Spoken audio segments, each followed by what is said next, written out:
Good evening to everyone. We just intend to keep this interaction slightly more interactive, if that's all right with the audience.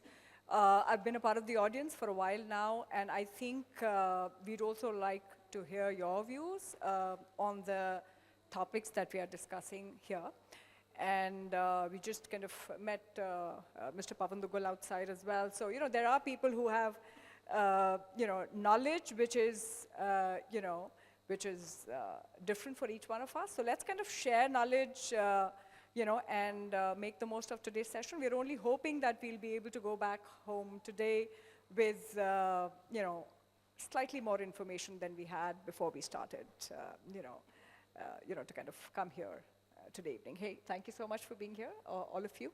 Right, hi. So we're going to broadly cover today, and thanks to all the panelists, we have certain good insights.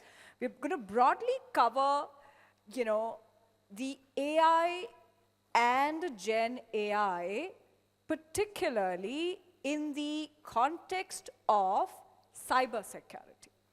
You've been hearing, panelists and speakers talking about AI and Gen AI since morning. We've tried to kind of differentiate that and comprehend that, look at examples. But our conversation is going to be limited to cybersecurity only, all right? So let's just kind of hope that we do justice to the topics that we have, and the way the topic really reads today is Gen AI and cybersecurity, right? So we're only going to limit to that. And I would request, of course, interaction if possible. So the topics that we're going to cover within this broader aspect, number one, is what is the difference between AI and Gen AI in the context of cybersecurity, number one. Number two, what are the risks, the threats, the attacks that we may have either experienced or we are likely to experience in the coming times? So kind of a threat landscape in cybersecurity that uses generative AI, number two. Number three, we're also going to talk about, are there solutions? Are there mitigation strategies which are available out there? It may not be something that we all already know. We have spoken a lot about the risks. We have spoken a lot about the threat, the attacks. But do we also know if there are solutions and the kind of solutions available, right? And if we have time, finally, we're also going to touch upon, do we adopt these solutions yet? Do we integrate these solutions yet? Whether it's about our IT, IoT, OT environment, the answer is, I guess, going to be very individual to our use case. But are we ready to go ahead and adopt these solutions and integrate these solutions, to our use cases? So that's really long and short of this, and I think I've covered it well in terms of summarizing what we're going to cover. And towards the end, I'm hoping that we would have, touched upon all of these four topics, in a very structured manner. Our time has been reduced because, the kind of sessions before us have taken kind of longer. That's all right. So our goal is to stay very crisp, to the point, and invite certain audiences, people in the audiences to kind of, contribute if they like to. There are mics already, and we'll have people to kind of, hand over the mic to you if required. So over to the first question: how do we differentiate between AI and Gen AI, particularly when it comes to cybersecurity? And I think I will, invite you first, Rohan, and let's see, where we get with that, differentiate, and if we are able to leave like that understanding with the audience. Over to you. Thanks, Roopali. I think AI has been there in our life for many, many years. I think Gen AI suddenly became very popular, or at least we could figure out what a Gen AI when ChatGPT was released and everybody got excited. So let me just go back a little bit from a cybersecurity perspective, and let me say that prior to Gen AI becoming very popular, what did AI do from a threat landscape perspective or from an attacker point of view? And as everybody knows that attackers are supposed to be the lazy guys who want to do things really, really easily, so the ROI is better. Now, if you are into the AI space, there are two types of attacks which people do. Normally, it's the volumetric attack. The other is the low and slow attack. The volumetric is like anybody creates a phishing mail, sends it around. You know, you send 1 million mails, few people open it, click, you've got a few dollars coming in, but it's volume. The other is, there are really guys who would go to the Bollywood or a Hollywood movie and look at it, you know, how they actually go through it, do the recon, go all over, spend years and months planning it and executing it with a lot of money put in. And of course, it's a good business model which you pay off. Now, when you have, this was all done with AI because there was historical data, there's predictive analytics, a lot of tools used to get there. Now, when you go to Gen AI, suddenly now you can actually combine both. You can do volumetric with low and slow, which means now you can go to every individual in that 1 million mails that you send out, which could be very specific to it, and it could be very, very, very specific to what the guy is doing and what you have researched through the Gen AI modules, and create something which he's definitely going to click the mail. And a very nice example which if I wanted to bring it to the table was, there was a campaign which ran was the grandparents romance campaign. Now, what they did was, they basically had multiple grandparents been targeted with voice messages from their grandkids saying that either they've been kidnapped or there is an accident and you need to pay 5,000 rupees right now, dollars right now. And if you don't do that, I would get to a police or I would have a case. And that voice was created with just one phone call, which would last for 3, 4 to 5 seconds, and they could actually create that. They had also used a lot of content windows to create a lot of data on their grandparents so that the conversation was very, very relevant. So they would call their nana or nani in the way they would call. They would have basically few of those sentences, or relevance was built into that voice message which was sent. And it made people to really go and click and put that money on the table. So I think this is a larger difference that we see. And it would be a very similar difference I would compare to years before when we were sending a postcard and when the email came in play, life just got faster. So you started doing things more faster.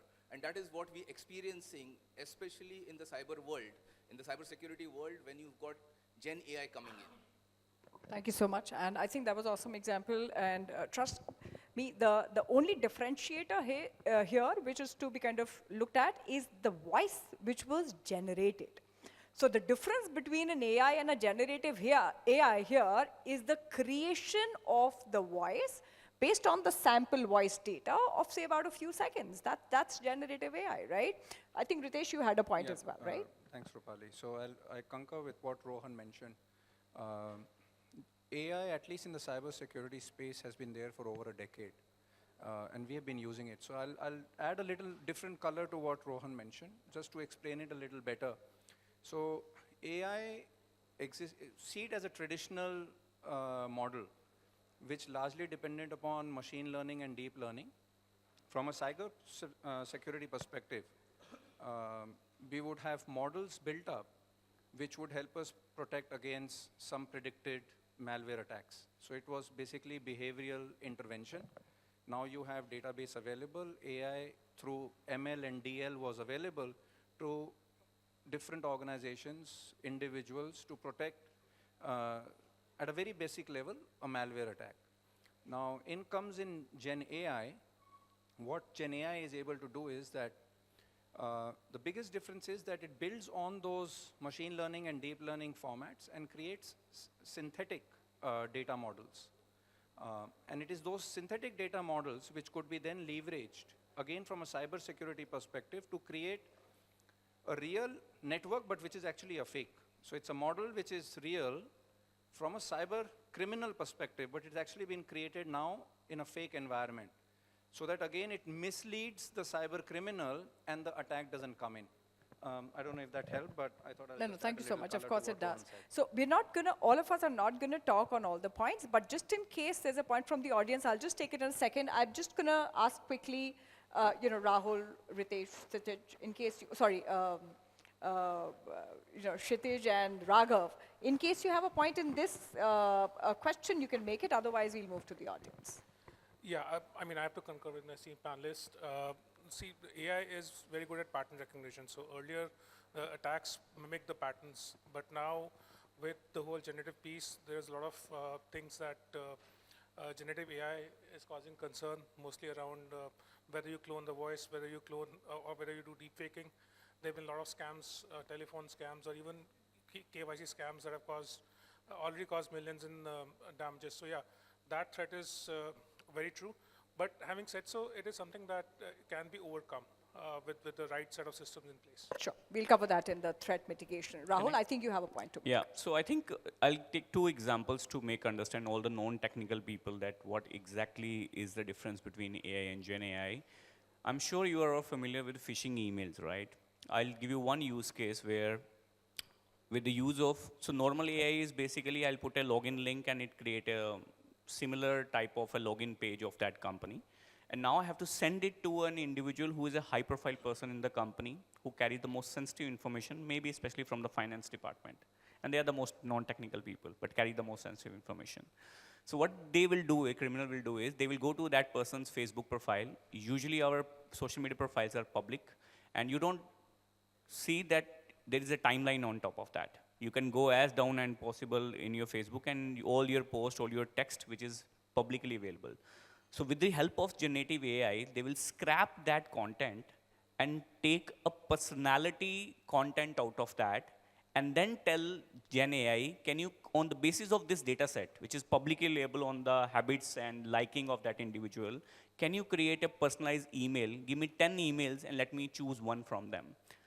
And the malware which will be attached to that, like sir mentioned very carefully, for the non-technical people, when I put a virus in your computer, there are two ways to detect that. One is the signature, which is a unique value of every computer file which is in your computer. It's like the IMEI number of your mobile phone, which is unique. And second is what behavior it caused, which is in the past detected by the malware company and malware antivirus company, and they will block it. Now with the generative AI, based on the historical detections, they will design the malware in such a way which will automatically change their behavior and their signature based on the detection mechanism of a particular company. So these two ways how generative AI is being used in a landscape by the criminals. And the worst part is that now the low-hanging criminals who are like mid-level non-organized criminal gangs, with little bit of English, they can just write something and get out of something which can be used in the live stream world, right? We've understood like broadly how it is different, the AI versus Gen AI in the context of cybersecurity. Now moving to, specific risks or let's say a certain attacks, the threat landscape out there, particularly taking examples from the enterprise segment, from maybe, looking at the state actors and what have you. So I think a little bit of understanding on what this risk is. We're not trying to only talk about, what could cause harm. We'll also come to the fact that there are solutions available, there are strategies. So, adoption of technology is something that we'll always encourage, but we got to be aware of the threat landscape and the risk so that we're able to adopt and integrate solutions which are available out there. So moving to the examples of, a certain threats, a certain attacks, certain examples from enterprise, individual side, over to, I guess, Rohan, if you'd like to take it first. Yeah. So I think there's an interesting concept now which is in cybercrime, which is cybercrime as a service. It's a well-established business model, and you could probably subscribe that for about $400 a year on the darknet. Now, what does this all mean? It's like a toolkit created. With the use of Gen AI, you can really keep improvising on the toolkit as you keep going along. And with new technologies and new disruptive technologies being adapted now at the enterprise level, because most of the business is now driven by the business guys, the CIOs, CSOs, CXOs are more of the fact that I need to be competitive in the business and I am willing to adopt whatever it takes to be competitive from a technology perspective. So when you get into that kind of a space, the challenge is always, I don't know what I don't know. And especially with the Gen AI training models being changing and they don't know what the LLMs are being trained on. So the outcomes are really unknown. And I think one of the very good examples has been Google, which really was not expected to have results which were completely different. So going back to the cybersecurity space, if you look at any kind of a model which would need a better ROI, instead of breaching, it makes sense if I can identify myself as that user or impersonate as that user and then try to enter. So your digital identity now becomes an important part to get in and out anywhere without being detected. The focus now seems to be using a lot of Gen AI to create those digital identities and being able to then navigate within all the possible cybersecurity barriers which are being put here, right from the endpoint management to the network management and all possible areas which you are there. Because if I am Rohan and if I'm going through that network, I'm allowed to do that unless and until there's some area which I reach which I don't have the privilege to be there. And if I have a Gen AI, I can elevate my privileges and keep navigating with the system. So that's an easier way to do that. And that is, I think, is a part which the hackers, or if you start thinking like an hacker, that's a far better model than it is there. Interesting, Rahul. So just correct me. I want to summarize that once again. So you're saying that, let's say if I am, a finance executive in an organization, I have authority to give, let's say, an SAP approval for a sale transaction.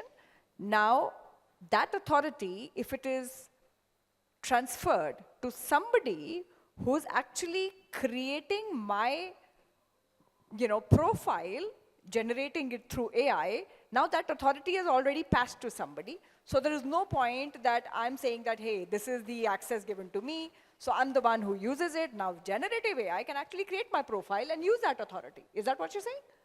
A little slightly different. Basically saying that in the system, if I'm able to show that it is actually Roopali who is authorizing rather than somebody else, then every process works. Exactly, yeah. So basically it's mimicking my profile as such, and all the authorities that come to me are now gone to an attacker, right? So that's kind of, scary, because we like to kind of say, we were at a level we are saying, oh, let's have difficult passwords. Now it's not about password. It's about your entire profile which can be mimicked, right? So I think, Ritesh, you have something to say there, right? So again, I'll just add a little bit to it. PII, like Sir mentioned, is the key now. That's the most. You can change your name. It's easy to change your name, but changing your Aadhaar, PAN, email address, mobile number is just impossible. So those are your PII now. And what Rohan mentioned earlier about the grandparents' romance scams, and there are many others like that, dating scams. They are all tagged under social engineered scams. So now if your profile is available, Roopali, or for anybody else which is available, one could pick up the information, nuances, and then mimic that to create a result out of it. But the other thing that is far more serious is the data poisoning that can happen. So for example, we are seeing face recognition now helping us open doors. Yeah, even at the airport you do that, correct. right? Now what data poisoning is that if somebody was to use Gen AI and give a different command, and imagine that tomorrow in the morning those gates don't open, and all your face recognition fails. Imagine what happens. So that's the next level of threat that we are talking about. So threat is getting next level. Now, I've kind of heard the previous session as well. We really want to spend some time on the solutions, mitigation strategies, it's not really about the threats only. It's not really about what a threat actor can do. There's also a lot about what we can do, to protect ourselves. It's about adopting technology and being safe, right? But still adopting technology, don't be fearful of that. Now, I want to be able to ask the organizers here, the time's kind of up, but we really want to cover the point, so we really want to know how much time we have, because we also need to kind of have some question to the audience. Really, I mean, did we have less than 40 minutes for this panel discussion? No? So did we do 35 already? Really? Okay, that was quick. Yeah, that was a quick passing of time. So yeah, let's just kind of jump over. So allow us 10 if you don't mind. My dear, thanks so much. So let's please jump quickly onto the risk mitigation side of it, and let's be all confident before we move out of this room that it's not just about the threat. It's not just about the danger. There are tools and solutions and services available. And so over to the panelist. And I think, Rahul, you'd want to take it first? Yeah. So I'll give you our example now. We are a cybersecurity company. If we get breached while implementing Let's AI, just take 2 minutes each, because we just have 10 minutes, and that's a grace I'll period. take Yeah, 60 seconds. Yeah, great. Yeah. So as a security company, the biggest challenge for us is while you have to be in the race in the game to implement Gen AI and use of AI in a very particular and subtle manner with some controlled frameworks on top of that, where on what you are using AI and for what you are using Gen AI. So in our use case, while adopting Gen AI, the biggest challenge for us was that CISOs and the CIOs, they don't have time to go to our platform and click here and there and generate that information, what they want to consume. So we used AI, Gen AI, to create an application and connect that application with an API to their infrastructure, the dashboard. So now it eliminates the worry of going to features, selecting controls, and finding what they need to. They just need to ask the question. Data is already there, and they will get customized answers. Now, on top of that, we have a 12-member red teamers who sits only feeding the questions to LLM model to train them that you should not answer this, you should not answer that. And to our customers, they learn from the mitigations of other companies in an anonymized way. The tactics and the techniques are visible, but who is using it among our customer, they don't know. Great. And that's a very selective use of your power of generative AI to really serve the purpose, the reason why you want to use Gen AI. Thank you so much, Rahul. So Raghav, I would really want to spend some time with you, because you haven't really spoken much. So please, over to you. Yeah, so I have a different perspective on risk and risk mitigation. Generative AI is amazing technology, and they have been malicious actors ever since the beginning of time. So it's just about mitigating that risk through having a right process in place. Your biggest risk is not that a thief is going to come into your place and wreak havoc, but rather you keeping the door open despite having the best locks in the industry. So it's all about implementing best practices, implementing best architectural and solutioning, and it's all about actually training your folks, training your people to make sure that they don't fall for such scams, or there's a maker and checker in place. There would always be some amount of sacrifices to be made in order for mitigating risks such as prompt injections and things like that. That may result in some slow systems, but that will be temporary before we find a solution around it. But yeah, it's all about making sure that right systems are in place and you're protected enough. Thank you so much, Raghav. I think that's a brilliant point. Please, let's take home this. If we leave our doors open and we don't put a locking mechanism, that's our problem. If we have 20 visitors coming to our house every day, we still lock it 20 times and open it 20 times. We don't leave it open that, there's a hassle in opening and closing the door every time. So there has to be a responsibility that we take with the right, that is given to us of using, technology, whether that's AI or Gen AI. I think Chitij or Rohan or Ritesh, would anyone? Yeah, so I think there are solutions around risk mitigation. Everything starts from a governance perspective. Specifically, you need frameworks to address risks and AI-related risks. Now, is there anything that in today's age, something that can provide coverage, significant coverage to address those risks? The answer is yes.